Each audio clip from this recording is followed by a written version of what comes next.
Hablando de mujeres y traiciones, se fueron consumiendo las botellas.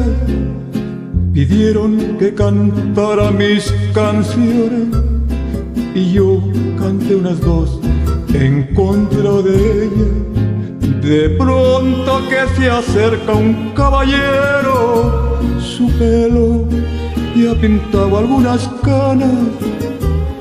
Me dijo, le suplico compañero, que no hable en mi presencia de las damas.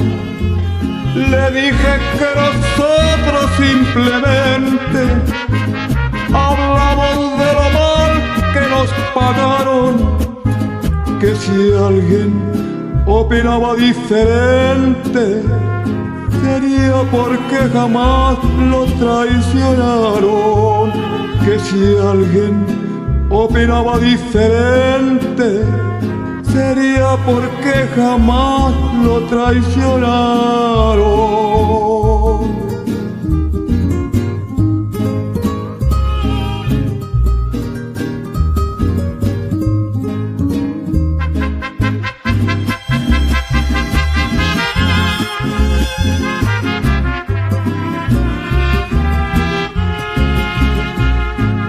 Me dijo, yo soy uno de los seres que más han soportado los fracasos y siempre me dejaron las mujeres llorando y con el alma hecha a pedazos.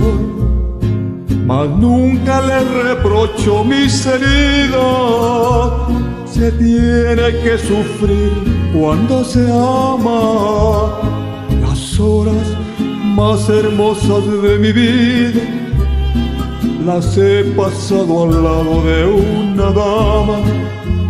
Pudiéramos morir en las cantinas y nunca lograríamos olvidarlas.